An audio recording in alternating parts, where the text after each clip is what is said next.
Sunday morning, President-elect Donald Trump spent the weekend at his Bedminster, New Jersey club, meeting with possible members of his administration, including one-time rival and critic Mitt Romney, who is reportedly being considered for Secretary of State, as well as Michelle Reed, a Democrat who ran the school system in Washington, D.C.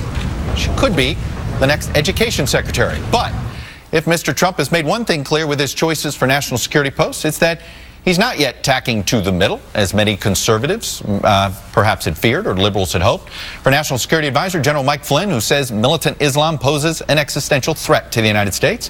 For Attorney General Senator Jeff Sessions of Alabama, a tireless opponent of illegal immigration, and someone who's been accused of making racially insensitive remarks that derailed a previous confirmation hearing before the U.S. Senate for a federal judgeship in the 80s. And for CIA Chief Representative Mike Pompeo of Kansas, tough critic of Hillary Clinton on Benghazi. He has gotten bipartisan praise for that pick. That's no team of rivals, though. Collectively so far, the choices do represent security over civil liberties, outsiders over insiders, and loyalists over moderates. Republican senators were largely supportive of the choices, and Democrats, in the most part, particularly Jeff Sessions, sharply opposed. Joining me now from Donald Trump's club in Bedminster, New Jersey, is the current head of the Republican National Committee, but of course is President-elect Trump's new incoming White House Chief of Staff, Reince Priebus. Mr. Priebus, first of all, congratulations on the new job. Well, good morning, Chuck. Appreciate you having me on. Let me start with the meeting with Mitt Romney. Is it fair to conclude, I've talked to a few people close to your campaign, but we're talking to you, and that is simply that it's Rudy Giuliani or Mitt Romney for Secretary of State. Is that fair to conclude? Look, I think if you see the entire picture here, what I think Americans should take from this is the fact that we've got a President-elect Trump that wants to bring all Americans together. He started with that speech that he gave on Wednesday morning, very graciously saying, no matter who you are, no matter what your background is, I'm going to be here for you, make you proud of our country. And what you saw with Mitt Romney, people like obviously Ted Cruz coming in, is a continuation of this bridge building and this scene that all Americans should take in, that he wants to bring us all together. The meeting with Mitt Romney itself, though, I will tell you, was a very good meeting. It was gracious and personable, and it was very sincere, and it was productive. So we don't know where it will lead right now, but I can tell you that it was a great first step, and people should be proud of the way things are going here in President-elect Trump's operation. Would it surprise you if President-elect Trump selected Mitt Romney for Secretary of State? You know, look, I'm not sure who he's going to select, but I do know he's talking to the right people. Giuliani, General Keane, General Kelly. He's talked to Mitt Romney, obviously, and we'll see, Chuck, where it goes. But it's a good sign for all Americans. All right, I want to talk about, obviously, Donald Trump ran, especially at the end, on the phrase, he used it a lot, drain the swamp. But there's a number of moves that have happened this week that call that into question, perhaps some conflicts of interest. His daughter, Ivanka, was seen pictured at the meeting with the Japanese Prime Minister. There is some businessmen from India who have deals with the President-elect's organization, Trump Organization. They had a meeting with the President-elect, took pictures of it, sort of creating this idea that maybe they'll end up profiting off of the Trump name now that he's president in India. How are you organizing a divestment or a blind trust right now of Donald Trump and his businesses? We're not going to get into the details of that, but that is being handled, and there is nothing being discussed of any import. The meeting was simply cursory. Because you didn't bring the press in, by the way. The meeting was cursory. And look, all of these things, all these rules are going to be followed, Chuck. There is going to be no violation of any of these rules. I can assure you of that.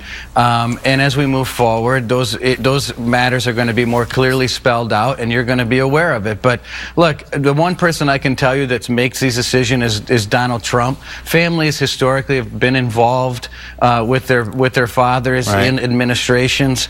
And I can assure you, though, what you're seeing Donald Trump do right now is bring the best and the brightest together to make the best decisions for America, for all Americans, no matter who you are. But at the end of the day, how does he prove that he's not planning to use the presidency to profit? There have been reports that the Trump Hotel in Washington, D.C., that ambassadors were encouraged to bring their visiting delegations and have them stay at the Trump Hotel in Washington, D.C. Is that true? No, it's not true at all, Chuck. And I think what we have here is it's truly a unique situation where you have a international business person that has done an incredibly well in life, that is now going to work toward focusing 24/7 on being President of the United States and setting up a system, a legal system, to shield himself from any and all conflicts. That's what we're doing. That's what people are going to see. And in the coming days and weeks, the American people will see that. The Wall Street Journal is recommending the following. The Trump family political business, Wall Street Journal, no member of the liberal media, at least their editorial page. The political damage to a new administration could be extensive, they write. If Mr. Trump doesn't liquidate, he will be accused of a pecuniary motive anytime he takes a policy position. They essentially believe it's untenable for Trump or his kids to have any control over the Trump organization while he's president. Does the president-elect share that view? Look, we're looking at this right now, Chuck, as well, and like I said before, we're going to make sure that no matter what decisions are made, that they're going to be run through counsel. And as you know, there's a White House counsel's office that will be there, that will be issuing opinions, and these matters will all be dealt with. They'll all be dealt with accordingly. And Donald Trump, our new president, is going to spend every hour, every minute of the day making America proud of where we're going and making America great again, but also making the decisions that benefit everyone the most in this country. So I think we're just getting ahead of ourselves a little bit, but I can assure you the work will continue, and the best and the brightest will continue to be brought together no matter their background, their political affiliation, and all the rest. Let me ask you a question about the appointment of General Flynn to National Security Advisor. Essentially, there are two corner offices in the White House. You're going to be in one. He's going to be in the other.